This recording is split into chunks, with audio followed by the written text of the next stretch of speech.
General Dempsey, you in one of your criteria for determining what we might do militarily, you say you have to ask the question whether the action is worth the cost and is consistent with law.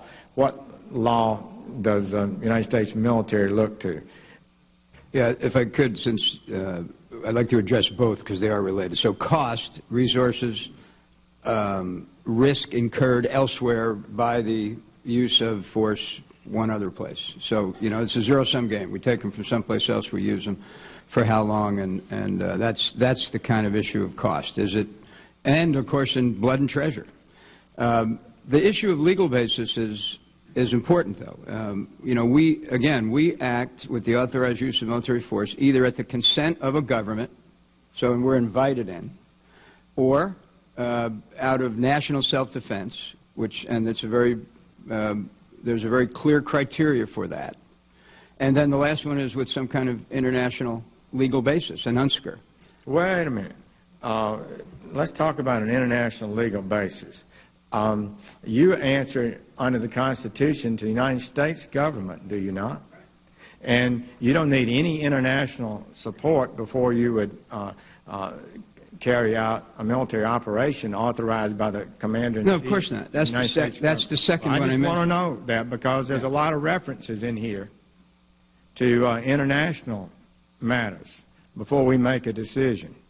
And I want to be sure that the United States military understands, and I know you do, that we're not dependent on a NATO resolution or UN resolution to execute policies consistent with the national security of the United States. Now, Secretary Panetta, you, in your talk, in your remarks, you talk about first, we're working to increase diplomatic isolation and encouraging other countries to join the European Union and Arab League in imposing sanctions.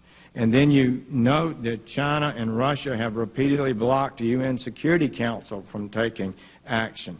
Are you saying, and is the President taking the position, he would not act if it was in our interest to do so if the UN Security Council did not agree? When it comes to the kind of military action where we want to build a coalition and work with our international partners, then obviously we would like to have some kind of legal basis on which to do it, as we did in Libya. Now, some sort of legal basis. We worried about international legal basis, but nobody worried about the fundamental constitutional legal basis that this Congress has over war.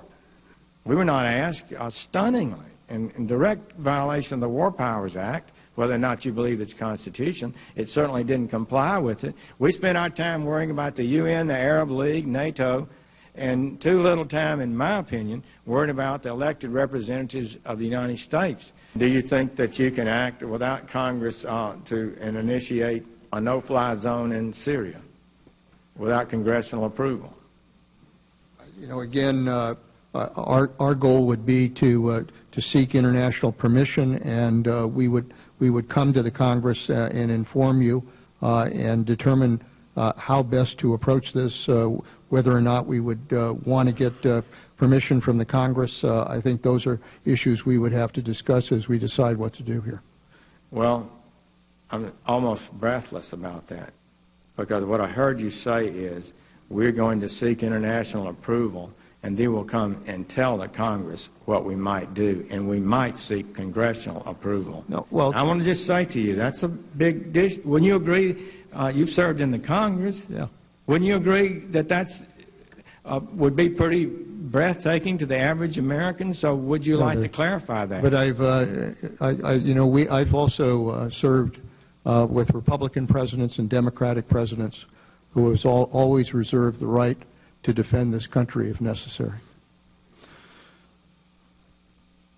But before we do this, you would seek permission of the international authorities. If we're working with an international coalition and we're working with NATO, we would want to be able to get appropriate permissions in order to be able to do that. That's something that all of these countries would want to have some kind of legal basis on which to act. What legal basis are you looking for? What entity? Well, obviously, if NATO made the decision to go in, that would be one. If we developed an international coalition beyond NATO, then obviously some kind of UN security resolution would be the basis for that. Coalition of. So you're saying NATO would give you a legal basis, and an ad hoc coalition of nations would provide a legal basis? If we were able to put together a coalition and were able to move together, then obviously we would seek whatever legal basis we would need in order to make that justified. I mean, we can't just pull them all together in a combat operation without getting the legal basis on which to act. Well, who are you asking for the legal basis from? If it's obviously, if the UN passed a security resolution as it did in Libya, we would do that. If NATO came together as we did in Bosnia, we would rely on that. So, we have options here if we want to build the kind of international approach to dealing with the situation. Well, I'm for all for having an international support, but I'm really baffled by the idea that somehow an international assembly provides a legal basis for the United States military to be deployed in combat. I don't believe it's close to being correct. They can provide no legal authority. The only legal authority that's required to deploy the United States military is the Congress and the President and the law and the Constitution. Let me just for the record be clear again, Senator, so there's no misunderstanding.